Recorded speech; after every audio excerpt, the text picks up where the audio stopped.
بسم اللہ الرحمن الرحیم. ناظرین بہت شکریہ آپ نے وقت نکالا یہ ویڈیو دیکھنے کے لیے. ناظرین چینل اگر سبسکرائب نہیں کیا تو چینل سبسکرائب کیجیے.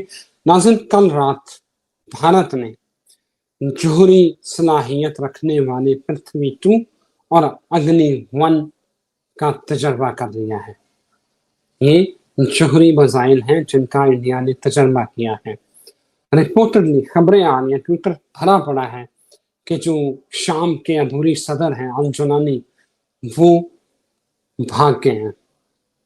انہوں نے جو سیریا میں صدر مقام ہے ان کا وہ چھوڑ دیا، کہیں چلے گئے ہیں اپنی فیملی کو لے کے.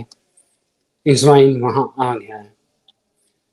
اس کے علاوہ اسامہ صاحب نے ابھی وہ ایک مجھے ویڈیو کل طیب اردوان کی جو ہے وہ ایک سپیچ تھی وہ بھیجی جس میں وہ بڑے ناراض ہیں، بہت غصے میں ہیں، اور ہندوستان ٹائمز نے لکھا تھا اینگری طیب اردوان جو ہے وہ اس حملے کے اوپر، اسرائیل نے جو حملہ کیا ہے. خطے میں اب ہونے کیا والا ہے. اب اسامہ صاحب کہتے ہیں کہ سنسنی نہیں پھیلانی، عوام کو حقائق بتانے ہیں. تو میں اس لیے انٹرو میں بڑا تحمل کے ساتھ، کیونکہ آگے جو اسامہ صاحب آپ کو بتائیں گے اصل حقائق وہ ہیں. میں سنسنی نہیں پھیلاؤں گا، آپ کو سنسنی ویسے ہی ہو جانی ہے کہ یہ ہو کیا رہا ہے اور ہونے کیا لگا ہے. موجود ہے Muhammad Usama Ali, very famous astrologer, business consultant اور ماہر بین الاقوامی امور ہے.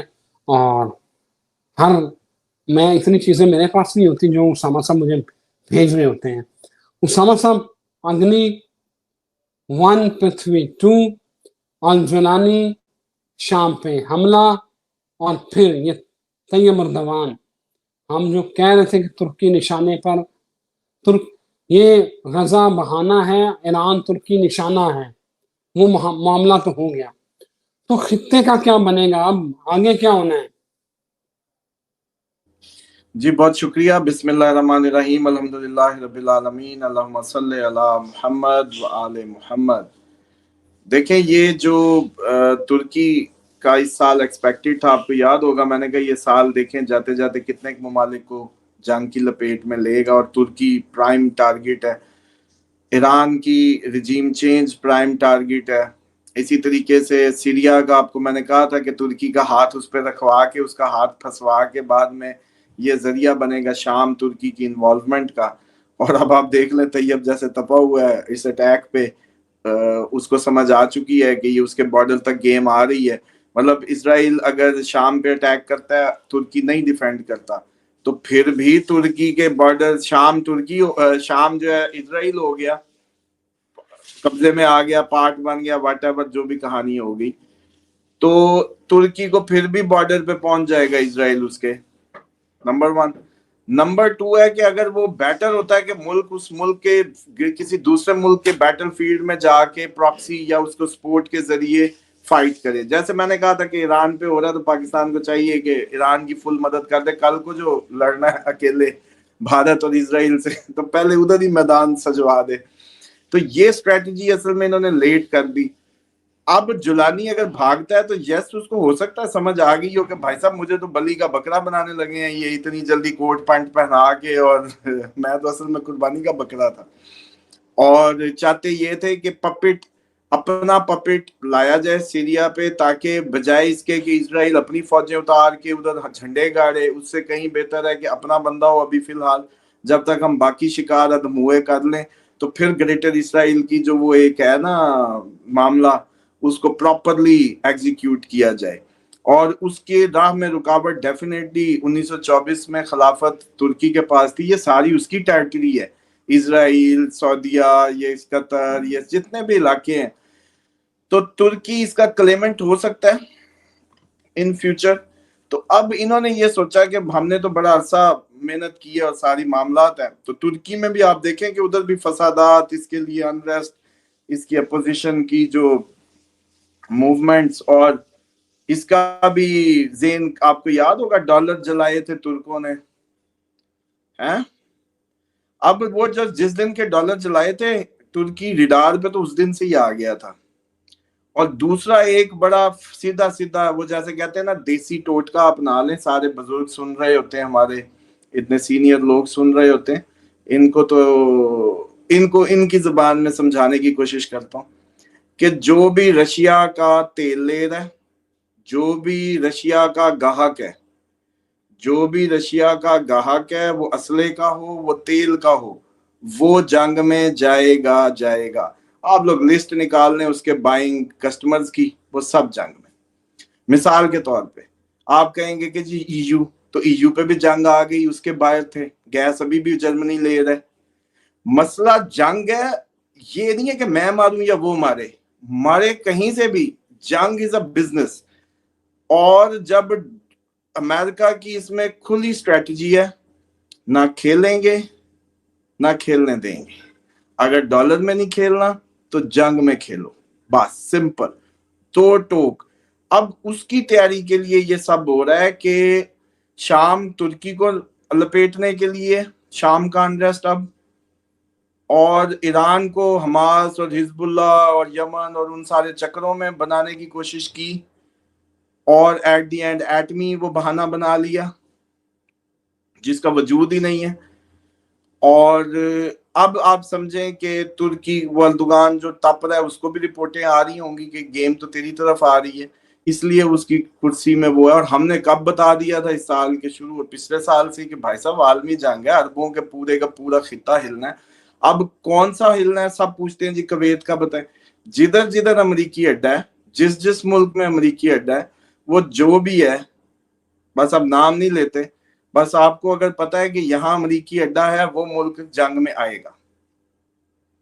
اور جو رشیا کا کسٹمر ہے اس سے جنگ میں آئے گا.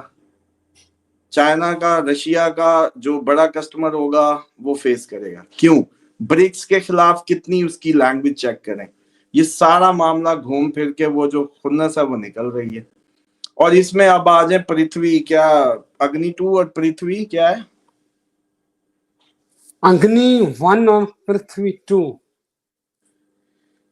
یہ دیکھیں، یہ سارے کا سارا جو ان کے پیٹرولیم کے منسٹر تھے، ہربندر سنگھ ہے میرا خیال ہے، وہ فرما رہے تھے انٹرویو میں پلکی کو کہ رشیا سے تیل لینے میں ہم جو ہے حق بجانب ہیں، اور رشیا سے تیل لینا جو ہے ہمارا حق بھی ہے، اور ہمارے پاس آپشنز بھی کھلی ہیں. اس نے کہا کہ اگر جو سینکشنز کی باتیں ہو رہی ہیں امریکہ کی، 50 دن کا ٹائم دیا ہے. ہردیپ سنگھ پوری ان کے منسٹر ہیں پیٹرولیم. ہردیپ سنگھ، یہ سارے وہ جیسے ہربندر اور یہ سارے ہوتی اسی ساؤنڈ کے ہیں، تو میرے ذہن سے اس کو مکس ہو گیا. ہردیپ سنگھ صاحب بڑے فلاسفر بنے بیٹھے تھے اور کہہ رہے تھے کہ تیل ہمارا حق تھا، ہم اپنی عوام کے لیے لوئسٹ قیمتوں پہ لے کے اپنی عوام کو فائدہ دے دیں، اور سینکشنز جو 50 دن کی باتیں اور تھریٹس ہیں، ہم ان کو خاطر میں نہیں لاتے، کیونکہ ہم تو کوارٹر لے رہے ہیں. مثال کے طور پہ 50% تو ابھی بھی یورپ لے رہا ہے رشیا سے گیس، 50% فلاں لے رہا ہے، اتنا جو ہے چائنا لے رہا ہے، اتنا جاپان لے رہا ہے. پوری انہوں نے کہانی سنائی. اب میں ان کو سناتا ہوں کہ یہ جو تھوڑا سا فرق ہے نا ادھر اور ادھر کا، اس ہواؤں کے اندر جو جیسے کہتے ہیں نا کہ ایکومین کا جو فرق ہے، جس وجہ سے میں آپ لوگوں کو کہتا ہوں کہ امید بڑی ہے، دنیا کا مستقبل اسی خطے نے لیڈ کرنا ہے. اسی زمین کے اندر وہ سارے جرمز موجود ہیں، جو بھی خیر وہ سمجھ نہیں آئیں گے لوگوں کو، میری بات یہ عجیب لگے گی. لیکن آپ دیکھیں کہ اس ٹائم امریکن جو ٹاپ ٹیئر اسٹیبلشمنٹ ہے، اس میں سارے آپ کے خطے کے لوگ نہیں ہیں. چلو جی وہ انڈین ہے، واٹ ایور، خطہ یہی ہے. اتنے بڑی سٹیٹس، اتنے ممالک، ان کے اندر سے انڈینز بلڈ لائن کون سی جا رہی ہے، یہ بات قابل غور ہے. اب اس بات کو سمجھیں کہ یہ ہردیپ سنگھ صاحب اس بات کو مس کر گئے کہ سر جی آپ کے سر پہ جو جنگ آ رہی ہے وہ جنگ رشیا کا تیل لینے کا شاخسانہ ثابت ہوگی.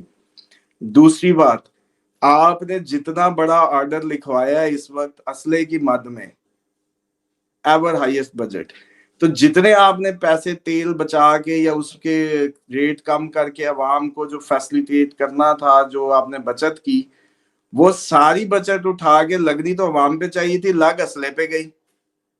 تو کدھر کی سائنس ہے؟ اب اس اسلحے پہ تو لگ گئی، اس سے ایک مائنڈ سیٹ بلڈ ہو گیا کہ آپ نے عوام کی بہبود میں بڑا تیر مارا، گھوم پھر کے آپ نے ان کو موت کے منہ میں دھکیل دیا، موت کے منہ میں دھکیل دیا قوم کو، اس ساری اپنی جو پالیسیز اور ان ساری جو بھی آپ کا مائنڈ سیٹ بلڈ ہوا، جتنی آپ نے بچت کی اتنا ہی آپ نے اسلحہ خرید لیا، عوام کو تو پھر بھی کچھ نہ ملا.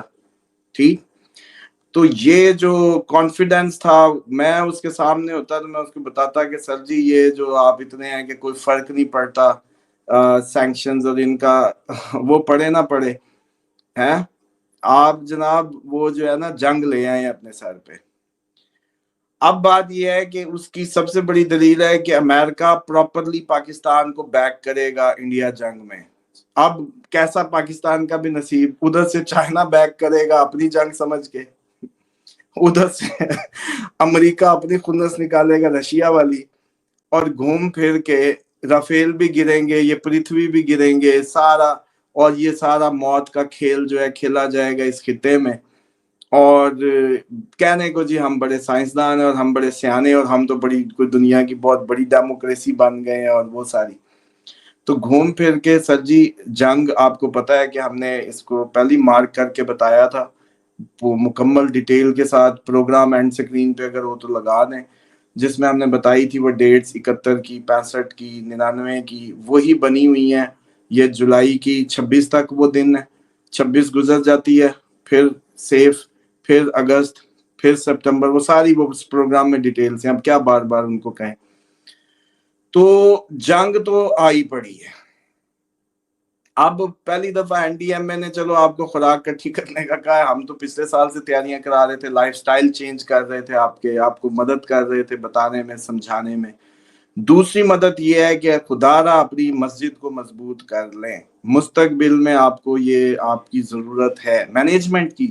کیونکہ آپ یہ دیکھیں کہ اگر آپ لوگ ریاست مدینہ کی باتیں کرتے ہیں اور ساری، تو آپ لوگ یہ نہیں دیکھتے کہ نبی پاک صلی اللہ علیہ وآلہ وسلم مسجد نبوی سے ہی آپریٹ کرتے تھے، وہیں ساری ڈسکشنز تھی، وہیں سارے مسائل تھے، وہیں فیصلے تھے، وہیں ساری آپ کی جو بردرہڈ تھا، کوئی ڈیروں پہ نہیں تھا، کوئی ایسے نہیں تھا.